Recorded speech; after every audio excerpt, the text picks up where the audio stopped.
He's been at it the best part of 40 years. However tough the hide, if he wants to, he'll sting it. Such as telling President Kennedy's spokesman that his boss was a murderer. Even to kill his allies, like the Diem family in Vietnam, the right-wing He had nothing to do with that. Oh, come on, There's no proof of that, whatever. Look, you were paid to say that at the time. You don't I'm not have to paid to say that. We had a liar put that. You don't have to say we had that a liar now. make statements Give it a rest. who was involved in Watergate. Now 61 and living in Washington, cancer came calling this summer.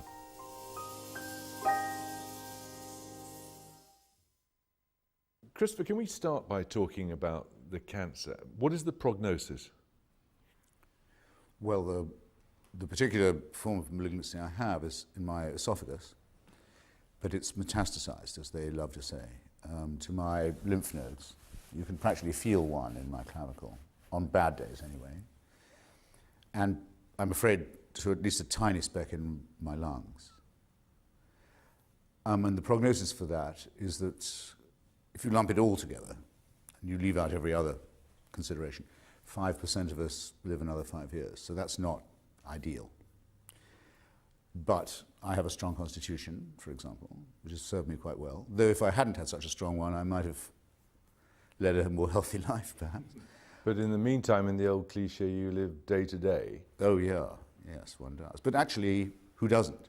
There is, however, I think something specifically terrifying, which I'm trying to oppose in my writing and my appearances about cancer. Are you terrified by it? No. I think it's a superstition, one among many.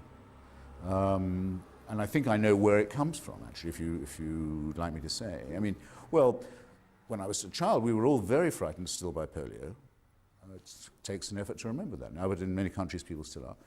Previous generations would have been smallpox, the heart that never gets the right rhythm, bronchitis, TB, all these things. But none of them have the same, I think, horror as cancers have been allowed to acquire. And I think it's probably because of the idea of there being a live thing inside you, a sort of malignant alien that can't outlive you, but that does, in a sense, have a purpose to its life, which is to kill you and then die. It's like an obscene parody of the idea of being pregnant. In fact, I always feel sorrier for women who have cancer than men. For men, the idea of hosting another life of any kind is sort of hard to think about. But for a woman, it must be a grotesque, nasty version of the idea of being a host to another life. I have a feeling this is why people propitiate it with bogus cures, terrible rumors, scare stories, and so on. And I've set my face to trying to demonstrate that it's a malady like any other, and it will yield to reason and science, and that's what I'm trying to spend my time vindicating. Reason and science, but yes. Yet the word most commonly used about cancer is battling cancer, isn't it? Yes. And I, again, think that's a version of the pathetic fallacy. It's giving a real existence to something that's, in a sense, inanimate, real sense inanimate. It has a sort of life, but not a real. I rather think it's battling me, I have to say. It's much more what it feels like. I mean, I have to sit passively every few weeks and have a huge dose of kill or cure venom put straight into my veins, and then follow that up with other poisons too. Doesn't feel like fighting at all. Possibly resisting, I suppose, but no. You feel as if you're drowning in passivity and being assaulted by something that has a horrible persistence that's working on you while you're asleep. Does it make you angry? No, it makes me sober, objective. I think, well, this is the best known of our disease enemies. I'm one of its many, many, many victims. I'm probably one of the luckier ones in point of being able to have treatment and care. I'd like to prove to other people that it's not the end of everything to be diagnosed with it. In other words, yes, it can be resisted. I think I prefer resistance to battling. I didn't pick this fight, but now I'm in it. I'd like to give it my best shot. And as I say, what this means to me is putting myself on the side of those men of medicine and science and reason who are trying to reduce it to something that is understandable, assimilable to reason, and that will be brought under control. But the likelihood is that it will kill you. Oh, well, the certainty is that that's what I'll die from. Yeah, some people die with cancer. I might die with it. It will be, unless I have a heart attack, which I could easily have, by the way. I'm much more likely now to have a blood clot than I was before, or a stroke, perhaps. But I mean, no, it's the proximate cause of my death, and I'm both lucky and unlucky to know it in advance and be able to take its measure. And there will be people, and they won't say it to your face perhaps, but well, he smoked a lot, he drank a lot. Yes, well, that's exactly what's demystifying about it. I mean, there are also people who say it's God's curse on me that I should have it near my throat because that was the organ of blasphemy which I used for so many years. And I thought, well, I've used many other organs to blaspheme as well if it comes to that. No, it is banal in that precise way. It's, if you've led a rather bohemian and rackety life as I have, it's precisely the cancer you'd expect to get. That's a bit of a yawn. You're not an old man, and you're living with the prospect of an abbreviated life. Yes. What does that do to the way you think about life? Well, it, to borrow slightly from Dr. Johnson, it does concentrate the mind, of course, to realize that your time is even more rationed than you thought it was. And though I can be stoic in point of myself about that, because everyone has to go sometime, and whatever day came that the newspapers came out and I wasn't there to read them, I've always thought that'd be a bad day, at least for me. I now have a more pressing idea of what that might be like. Anyway, that's being stoic for my own sake, but for my family it's not very nice, and I could wish perhaps to have led a more healthy and upright life for their sake. And that's a very melancholy reflection, of course. And then there are things I would like to live to see. I've mentioned some of them in an article I wrote on the subject. I'd like to see the World Trade Center reopened. I'd like to see Osama bin Laden on trial, or dead. There are places I'd like to go, people I'd like to meet, books I'd like to at least reread, if not read for the first time. But in a sense, that would always be true. I'd still, I hope, have these ambitions. Has it given you a mellower view of humanity? Mellower? Yes. Something about that word that I don't relish. I don't know quite why. Well, that's because you're a polemicist, a contrarian. Mellower, no, I mean, no, if you like, no, it's given me my view was already quite stark, which is we're born into a losing struggle. I knew that when I was well, or thought myself to be well. We're born into a losing struggle.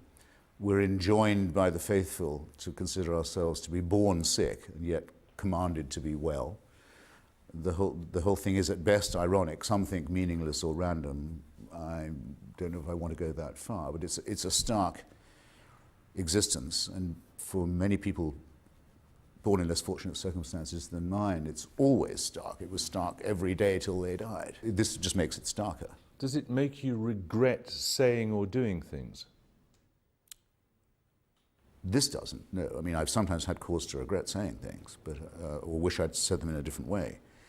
But that's part of the ongoing revision of being a writer, I hope. This hasn't prompted me to that, no.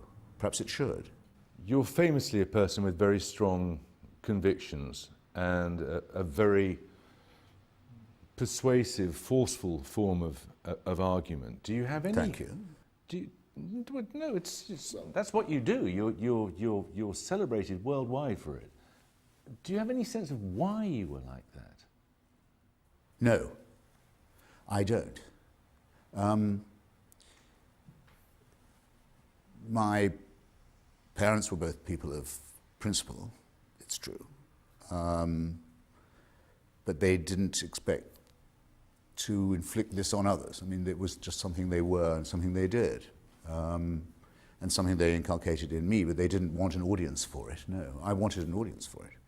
Do you regret any of the targets you chose? Like, I mean, who needs to attack Mother Teresa? It was very important to attack Mother Teresa. Why?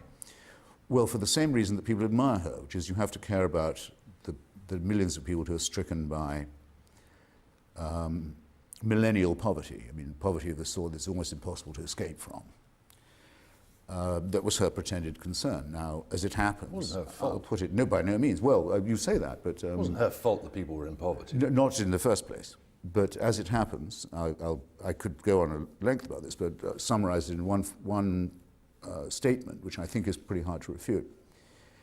The best known cure for poverty we've come up with is something called the empowerment of women. If you give women control over their cycle of reproduction, you don't keep them chained to an animal cycle of annual pregnancy and so forth, and you give them, if you can add to that by throwing in a handful of seeds or some credit, you've done very well.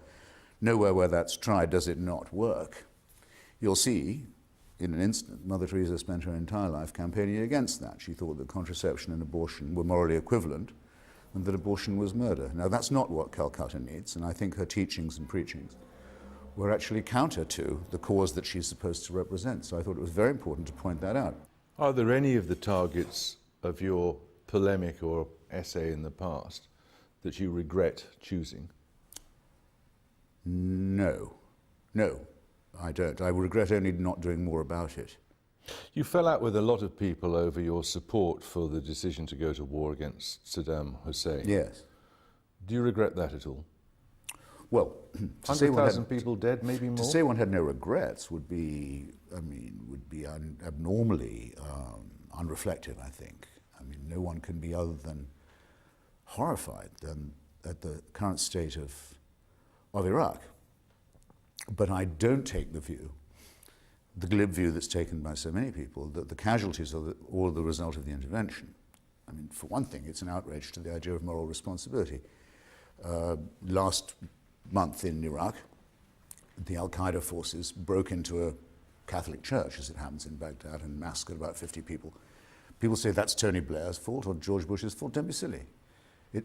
How dare you absolve the actual murderers of what they've done? Say, well, they wouldn't be there if we weren't there.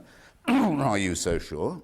Al-Qaeda is operating in innumerable countries and was certainly present in the form of Mr. Zarqawi in Iraq before we got there. I'm not going to have it put like that, no. I also think that there was a terrible misery and implosion coming to Iraq as long as it was left in the control of Saddam Hussein, plus UN sanctions that affected mostly the Iraqi people. I thought that was an impossible state of affairs. And I finally found I couldn't support any policy that involved the continuation of Saddam Hussein in power. The private ownership of Iraq, in other words, by him and his crime family. I thought that you couldn't give your support to any policy that accepted that. So to that extent, I'm not apologetic. But it did a lot of damage to the United States. And waterboarding, for example, which George Bush only a couple of weeks ago defended as not being torture and as a legitimate means to... Well, I'm one of the few people you're likely to meet who's been waterboarded, and I read with... Everyone applauds you for your guts. I read with alarm and disgust the former president say, what did he say, damn right or damn straight, some awful... I mean, trying to live up, it seemed to me, to the worst interpretation of himself as a Texan big mouth. I don't sacrifice any of my internationalist or humanitarian or democratic principles in saying that these principles are, however, incompatible with the existence of regimes like that of Saddam Hussein, Slobodan Milosevic, Charles Taylor in Liberia, and others who, I think Tony Blair deserves credit for helping to get rid of. Whatever else may be said, that must be part of the account. You didn't ask me, you only said, did I regret the targets I did pick? There are some I regret not picking. I was much too soft on Mugabe. I say it in my memoir. I claim to have had good reasons for it. I was very keen to see the end of white supremacist dictatorship in southern Africa, and I was probably soft-pedaling what I knew about some of ZANU PF. But having a good motive is not a good enough reason for doing something that was a betrayal, really, of principle. Anyway, hoping to see the end of these and others is a good reason for KBO as... Keep buggering on. Well, if the BBC will allow that to be said. Well, it's a bit early in the evening, but we can try anyway. Family values. Yes. We're sitting here talking in Washington, and you have said that you felt you were born in the wrong country. Yes. Why did you feel that? It's a bit like the question, or it was for me a bit like the question, why did I want to be a writer? Essentially unanswerable. I could only say that it was more that I felt I had to rather than I wanted to. And when I was not much older, I was in my mid-teens, I began to have a very strong feeling of a sort of pull from the American planet. It's the best way I can think of phrasing it. Didn't know why. None of my family had ever been. Didn't know much about it, but a very strong gravitational pull, which eventually I succumbed to. And now, because as you know, Kierkegaard says life has to be lived forward and then reviewed backwards. Now I sort of do know, in that they were versions, the two things, of the same. In order for me to become an independent, self-starting writer, I had to move to the United States, had to leave England. Why, you may ask, I don't know, but it could have something to do with the relative openness of the United States.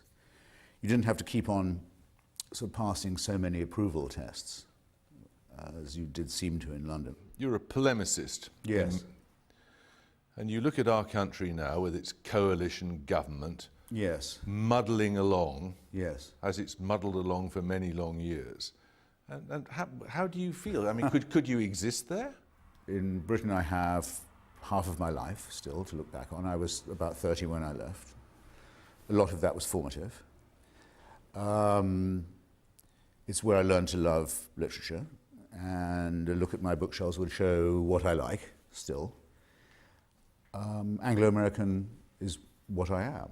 I think it's quite a nice synthesis. What do I think about the Cameron-Clegg coalition? It doesn't make me think all that much, I have to say. That speaks volumes in itself, It doesn't it? might, yes. Also, I suppose for historical reasons, I joined the Labour Party as soon as I was eligible to do so. I watch more the future and character of the Labour Party. I still feel involved in that. Do you still consider yourself a leftist? Yes. Really? Yeah, I do. Because as you know, many of your critics will say what's happened to you is that, you know, as your waistband expanded, your politics moved further to the right. Well, they should see my waistband now. I've just lost 30 pounds. But Not you know in, what I the, mean? not in the nicest possible way. But the accusation No, of against course. you is... Well, it's such a well-known script that it is indeed Yeah. deserving of the name cliché, and I pin that Sure. accusation on my accusers. That's what they're resorting to. So do any of these labels apply to you, leftist or whatever? I mean, you're more of an iconoclast, aren't you? Well, there isn't a global international working class movement anymore. There used to be. Some of us miss it like a missing limb, but it's gone. Is it likely to be replaced? I don't think so. Is there a socialist theory of an alternative world economy that, just in theory, could stand up against the idea of a market system, however defined? Not conspicuously, no. In fact, the anti-globalizing movement seems to me to be nostalgic for a pre-industrial society in many ways, thus to be rather conservative. From this, you could probably tell that I still think like a Marxist, which I do. Yes.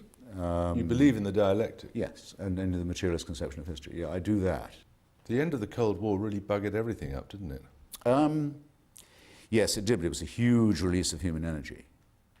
Huge release of human energy and emancipation. It was a great day, November 9th, 1989. I have on my, just behind me, you can see it, a chunk of the Berlin Wall on my mantelpiece. And I was in Romania to see the end of the Ceausescu regime, the worst of them all. And it materializes my view that human nature is actually incompatible with dictatorship and slavery. Conflict is intrinsic to human history. Yes. And there will be some further conflict. Many people say it has already begun, and it's the conflict between the West and sort of Islamo-fascism. Do you think that is a conflict which can be lost by the West? Well, first on conflict, you're completely right. It's unavoidable, and I'm glad of that because I think it's desirable. Especially in the United States, there's a huge privilege given to the word unity or unification, partly because it's a very various and multifarious society. There's a big need for good manners. But if you say, I'm a unifier, not a divider, you expect and you usually get applause. I'm a divider. I think only division can cause progress. People say, the politics of division. Politics is division by definition. If there was no disagreement, if there was no fight, there'd be no politics.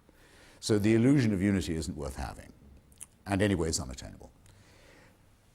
What I do think of as the greatest crisis, greatest conflict at present is, it's a version of the old conflict, which is between totalitarianism and free thought, which is, in other words, between theocracy and the Enlightenment. And the form in which this is currently being played out, you could define as the West versus Islam, but it's not quite so. Within many Islamic countries, there are people who have a greater respect for pluralism than there are people in Britain who would like to censor me for criticizing Islam, for example.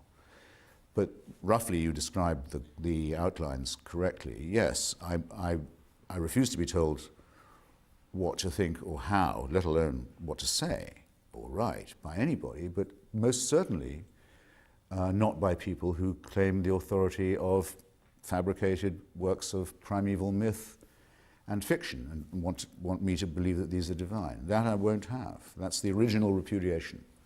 The first rebellion against mental slavery comes from saying, this is man-made, it's not divine. And to be clear about what you're talking about here, you're talking about the Bible and the Quran. Yeah, well, and the Torah, yes, yeah. All of these are works of fiction. All of these are depraved works of man-made fiction, yeah. And in what way does saying that you find the Quran laughable in places, in what way does that help the spread of reason? Oh, well, I think mockery of religion is one of the most essential things, because to demystify supposedly holy texts that are dictated by God and show that they are man-made, what you have to show their internal inconsistencies and absurdities. And one of the beginnings of human emancipation is the ability to laugh at authority. It's an indispensable thing. People can call it blasphemy if they like, but if they call it that, they have to assume that there's something to be blasphemed, some divine word. Well, I don't accept the premise. A lot of people in your position might take Pascal's wager. They might say, I don't know whether I'm right or wrong. Yes. But if I accept the possibility of there being a purpose and a God, I can't lose either way, because if there isn't, I've lost nothing, and if there is, I gain. Yes. Why haven't you done that? Well, I thought about Pascal's wager and wrote about it in my book long before I became possibly mortally sick. And what I said about it was this. Shall we just quickly state what it says? Yes, please. Well, Pascal was a great mathematician and one of the founders of probability theory, actually. I think it's his lowest point, is what's called his wager, or sometimes his gambit, where he says, rather like a huckster, what have you got to lose? You win everything if you bet on God, and you've everything to lose if you're wrong. Well, what does this involve, if it's correct? It involves a very cynical God, and a rather stupid one, who will say, I noticed you make a profession of faith just there, and I also, because I'm God, I know why you did, because it was in the hope of winning favor with me. Well, that's fine. You'll therefore get it. That seems to me a rather contemptible thing, and necessarily, therefore, to entail a rather contemptible human being who says, I don't really believe this, I have no faith, but what can I lose by pretending to God that I do? I might get a break. I mean, this is pretty low, isn't it? If I'm surprised to find, when I pass on from this vale of tears, that I'm facing a tribunal, which you notice, by the way, you're not allowed to bring a lawyer. There's no jury. There's no appeal. I mean, this is altogether unattractive. Why people want it to be believed their God is this way, I don't know. But suppose that I'm there. It may be a one-person tribunal, depending on your view of the Trinity. I would say, I hope you noticed that I didn't try and curry favor, that I was honestly unable to believe in the claims made by your human spokespersons. Now do I get any understanding? And if that doesn't work, well, then I don't know what would. But I'm not going to try anything servile. I'm resolved on that point. It would be more comforting, wouldn't it? And more comfortable. Which the servile? No. To make an accommodation, to have some belief in a possibility of this not being the end. Well, as long as I don't have to take the word of other humans on what are the necessary propitiations and gestures and subjections I have to submit myself to in order to qualify. In other words, there are many, many discrepant religions, all of whom say only if I support them or endorse them, will I qualify? Well, now I don't know that there is no such thing as consciousness without the brain, for example, that there's no such survival. I'd very much doubt it. But let's say we don't know enough to say it's impossible. I would say what is impossible is that other humans can know what the conditions are whereby you qualify for survival. That I do know is false. Do you fear death? No, I'm not afraid of being dead, that's to say. There's nothing to be afraid of. I won't know I'm dead. In my strong conviction, I won't. And if I find that I'm alive in any way at all, well, that'll be a pleasant surprise. I quite like surprises. But I strongly take leave to doubt it. I can't be too insouciant. I mean, one can't live without fear. It's a question of what is your attitude towards fear.